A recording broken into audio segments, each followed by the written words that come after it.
वंदे मातरम, इसका जो जन जन से जुड़ाव था,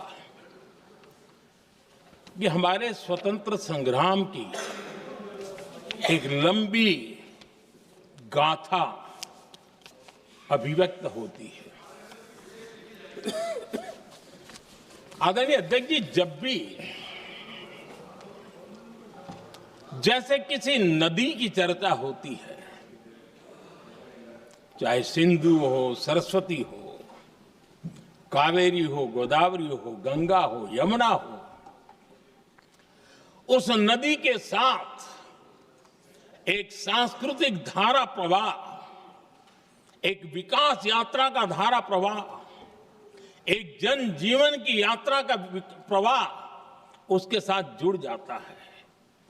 लेकिन क्या कभी किसी ने सोचा है कि आजादी जंग के हर पड़ाव, वो पूरी यात्रा वंदे मातरम की भावनाओं से गुजरता था, उसके तट पर पल्लवित होता था।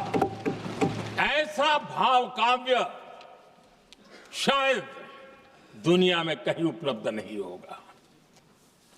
आदरणीय अध्यक्ष जी,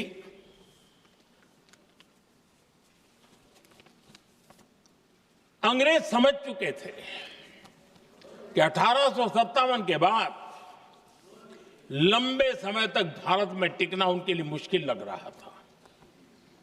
और जिस प्रकार से वो अपने सपने लेकर के आए थे, तब उनको लगा कि जब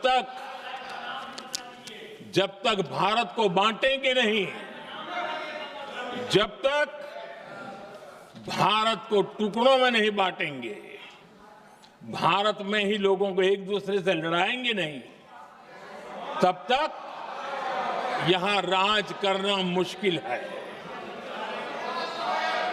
और अंग्रेजों ने बांटो और राज करो इस रास्ते को चुना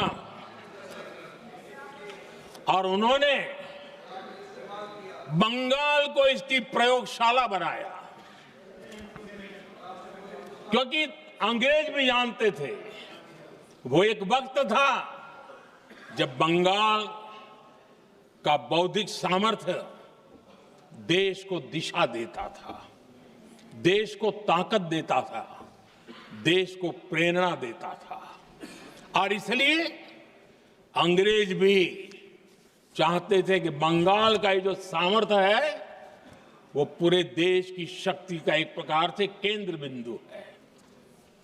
और इसलिए अंग्रेजों ने सबसे पहले बंगाल के टुकड़े करने की दिशा में काम किया।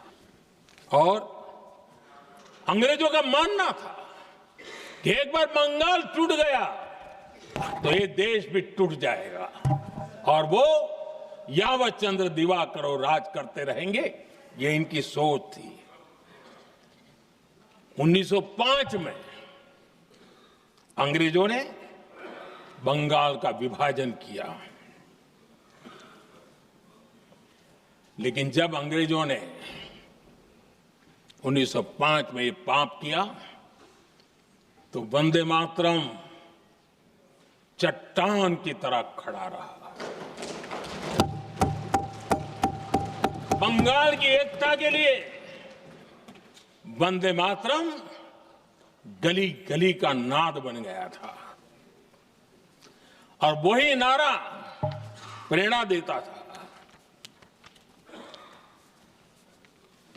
अंग्रेजों ने बंगाल विभाजन के साथ ही भारत को कमजोर करने के बीच और अधिक बोने की दिशा पकड़ ली थी। लेकिन वंदे मातरम एक स्वर एक सूत्र के रूप में अंग्रेजों के लिए चुनौती बनता गया और देश के लिए चट्टान बनता गया।